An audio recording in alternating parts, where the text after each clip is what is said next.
So this is my first time here, so I rolled the dice and put my name in, and I got called last pick.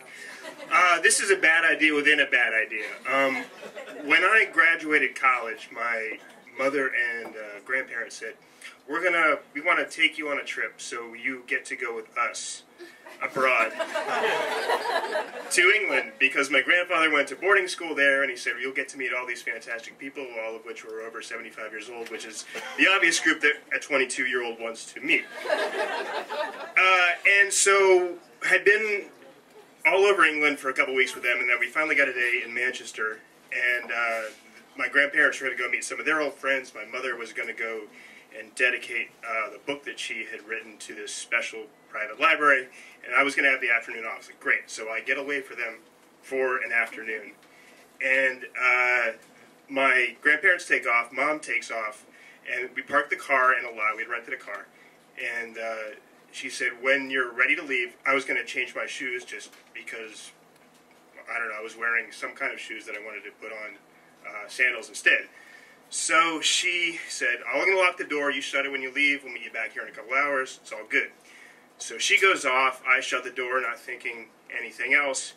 This is probably the worst story ever of deciding to change your shoes. I change my shoes, close the door, go to get out, and it's locked, and I can't get out of the car. This is 1994, so there were certain safety measures that had not been put into cars yet. I go to open the locks slide down. There was no automatic lock, so can't pull the lock up. Windows are automatic. Without the keys, they do not go down. Horn in this English rental car is only activated with a key. The horn cannot make a noise. So this is late July in Manchester, England. It's about 90 degrees outside in an open air lot, and so I can't pretty much do anything. And I finally I'm thinking about what to do, so I have time. So I open up the glove compartment and look at the manual, and somewhere back in the back, page 96 is in an asterisk, by the way, don't lock the doors with anybody inside because they won't be able to get out, or something to that effect. This is a Volkswagen. I can't remember what kind of car, but I don't think it existed in the States at the time. Anyway, so it's kind of what do you do? Crunch time. So I tried to get the attention of some passersby. This seems obvious to me, but if you are put yourself in the eyes of a passerby you're walking by a car and there's somebody sitting in the inside, and he's kind of beating on the window to get your attention. And you think he's fucking nuts. And so, obviously, I didn't get the attention of the first passerby, and eventually I did get some nice guy, and yelling through the window in my very obviously American accent, said, and luckily the place that my mother had gone to dedicate her book was within eyeshot. So I said, my mother's name is Nancy Weyant, she's in that building. She has the car keys. Can you please ask her, I'm stuck in here, can you please ask her to go and come out and unlock the car? So he nicely goes to this building, and like I said, it's a really private library. You have to make an appointment to get in, blah, blah, blah. And I only find this out later. Guy goes to the receptionist. Receptionist interrupts the meeting that my mother's having with the head of this private library, and apparently goes in and says, excuse me, madam, I'm sorry.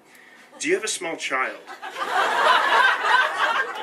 And she's like, no, I will have a child, but he's 22. So I'm sorry for interrupting. She goes back out, tells the guy comes back to the car, he says she won't come out.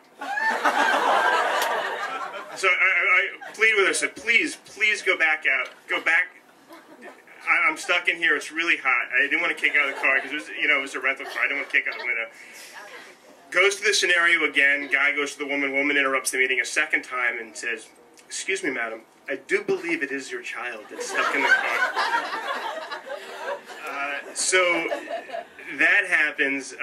She awkwardly gets up, doesn't know what the hell's going on, comes outside. At this time, there were kind of police milling around the parking lot, but the guy who was in charge of the parking lot would not leave his post because, again, at that time, everybody having a cell phone, had no phone anywhere within easy distance, so he wouldn't leave his post. So it was kind of like pretty much down to me getting stuck in the car. So I was pretty close to kicking out the window. This whole thing happened about 50 minutes, better part of an hour. She finally came out. I got out. Didn't want to tell anybody. I was like, I'm never telling this. I stomped off, walked around the city for 2 hours. I'm never telling anybody the story of my life. And then it's made for some good fodder for years later. So.